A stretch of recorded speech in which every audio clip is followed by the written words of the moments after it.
Easily digestible tunes, high vocals, and easy to replicate dance moves are probably perfect if young girls are truly the target audience. The thing is, there's so much sexuality in Ariana's music that I really don't know what her target audience is, to be honest.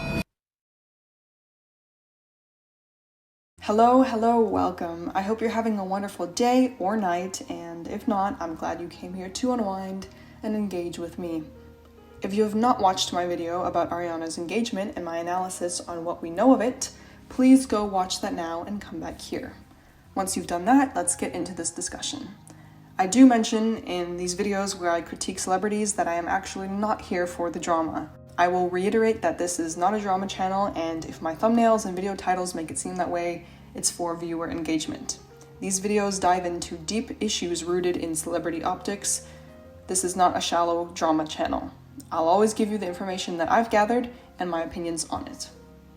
First, I will start by saying that I am a fan of Ariana. I think the majority of her songs are very well sung and produced, but I cannot say that her visuals are nearly as good, and I don't mean her face, hair, or body. I mean, a lot of her music videos are forgettable, besides the God is a Woman one that blew up for controversial reasons. I had a fear around the Dangerous Woman era that all her music after that would just stay poppy and forgettable, but her slap in the face to religious fans and critics with God is a Woman gave me hope that she would keep up with the provocative imagery and quote-unquote getting the people to think about what we listen to.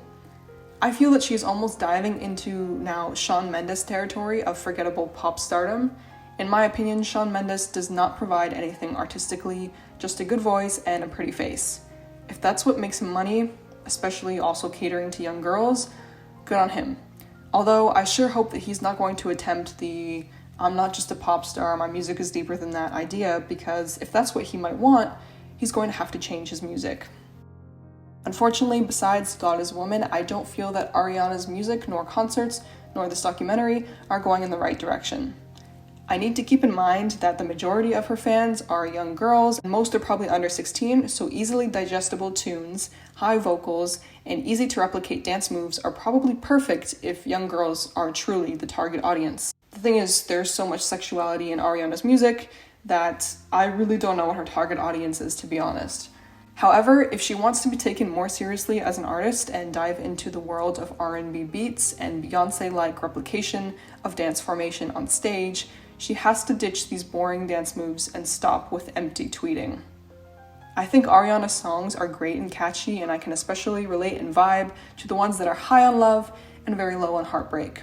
I will admit that her melodies and vocals carry feelings very well in terms of love and loss, but there's still this enormously poppy feeling about all of it. It's not as deeply emotional as perhaps another singer. This documentary, however, was so bland and empty. The article I reference in the description puts it so well. It leaves you feeling like you know less about what you were getting into in the beginning. I have not seen many of these live concerts mixed with talking to be a musician documentary type of feature on Netflix. Probably the last one I watched was Beyoncé's Coachella performance, Homecoming 2019, and yeah, that sets my standards pretty high for this type of feature. I watched that on an airplane after downloading it from Netflix in August 2019, and I will say, while being on a flight, extremely tired, the Homecoming documentary kept me very entertained. I do not remember being bored for any 1 second, and there were very interesting anecdotes throughout, on top of the amazing dancing, vocals, and performance. The dancing was, of course, off the charts, and I certainly could not replicate it. Her dances are the best of the best, and it was quite the spectacle to have so many of the dancers on the stage at once. Ariana's dancers all seem to be conceited, to be honest with you. They do not dance in sync, and they all seem to want to hog the performance. Ariana does not stand out among them, even if she's in those very high heels. All her dancers seem to be doing their own thing instead of working together, which is why it's so messy. The choreography is very middle school-like as well, which does not make sense for the young audience to replicate, but it just looks so poor, juxtaposed with her songs about sex and romance. I really just don't understand who agreed to all of this. I'm not a dancer, okay, but I can just go on and on about how visually her live performances are not good. I'm not pleased as a consumer. She is much better with no dancers at all. Her vocals should be the focus. The dancing needs to be skipped altogether or completely redone from scratch. I remember Beyonce showing her extreme lengths that she was pushed to lose weight for the performance, both by extreme dieting, exercise, and lots of prayer. I especially remember her fitting into one of her old performing outfits and calling her husband to show him how proud she was of her progress, and I thought that that was such a sweet moment. However, the sweetest moment I can think of in Ariana's Sweetener tour doc, she talked about feces and some explosive problem her dog was having while laughing with her friends on a private jet. This was such an uncomfortable slap in the face for me. I don't mind seeing wealthy individuals living their wealthy lives, but at least do it with some class. Do you all remember when Justin Bieber was caught spitting on fans? Does this documentary not remind you of this? Talking about her pets being dirty and gross while riding a private jet? How is this going to make your fans like you more or feel more relatable and connected with you? It did the opposite for me. This is now getting me heated because although I've been to concerts and enjoyed them myself, it really is quite gross how separated artists are from their fans, and this documentary just felt like a even further distancing from her fans. The idea of fans not being allowed to touch or talk to their idol, the stage being meters away and above the rest of the crowd, just the overall distance of it all. I understand that some people out there are crazy and are out to get celebrities, so they do need security, of course, but it's the whole I'm bigger and better than you idea that bothers me, even if it's not overt. Watching The Crown, okay, yes, I swear this makes sense. Watching The Crown, I think it's so fascinating to see how many people used to adore and worship the royals, kind of like how we do with celebrities today. Now, realistically, no one cares nor sees them as special anymore. We now care about celebrities. We care about numbers, we care about their artistic expression, we care about optics. Do other people like the celebrity? Not really? Okay, then I don't care either. If they provide us a service by making us feel good and heard with their music, even though they have no idea who we are and we could not be further apart from them, we might worship them. We might defend them no matter what they do, no matter how badly they perform, no matter if they fell off or not. I'll make another video on cancel culture later, but this worshiping like they are internal or like they even care about us is absolutely ridiculous. Why did I watch this documentary in the first place and now I'm just saying how much I hate it? I really like Ariana. I had only seen a few of her performances live through videos by fans on Instagram and Twitter, and I wanted to see what she had to say about her life and behind the scenes. That's what I expected going into this documentary.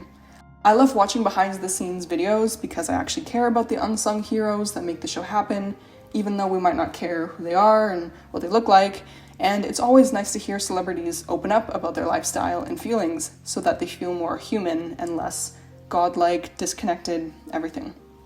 I believe that Ariana is a sweet, sweet girl, and there were a few short emotional moments in the doc, one of her saying how happy she was that her idol, Mariah Carey, wanted to include her in something, and another of her breaking down emotionally right before her last show of the tour, telling her dancers how much she appreciates them. I don't know why every time she speaks though, in order to sound funny in other clips of her talking, she often throws in an F-bomb. But I guess that's her way of being grown and relatable. To be honest, there were a lot of conversational moments that were just so unnecessary, unuseful, and even confusing for me as a viewer, and I don't know, I personally don't find Ariana funny. She's talented, but funny she's not, and her swearing and just being kind of gross as a form to be relatable is just not pleasing to me at all. Like I've mentioned in my last video about Ariana, I believe that at heart she's very meek, emotional, soft, and sweet, but her stressful lifestyle and likely poor artistic management do not allow her to live to her full potential. She really could be someone great and memorable, but I think how she's performing at the moment is less than what she can actually do. There was no connection I made with her during this film. In fact, it made me see her in a poorer light than before when I did not already see this documentary.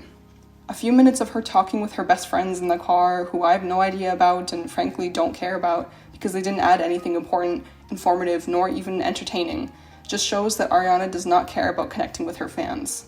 The closest thing I saw to a connection maybe was at the end, the last song, Thank You Next.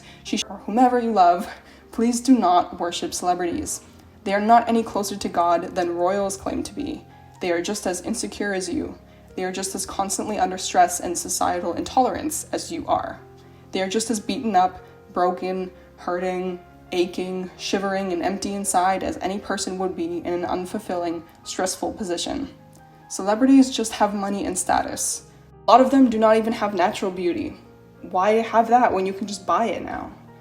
Please do not worship celebrities. It is okay to be a fan of someone but not enjoy all of their work. It is okay to criticize what they do and hope that they do better. Do not take and accept and believe everything any celebrity, in fact, any person, says, does, or sings as true and good, because you'll disappoint yourself. These stage jumpers are human just like you. Nothing more, nothing less. Life is so short. Remember that everyone's human, and just criticize things, question everything, okay? I wish you a lovely morning, afternoon, evening, or night. Rest well, take some time for yourself, and remember that things will get better if they are not so good right now. Take care, and make sure to follow me on my other social accounts.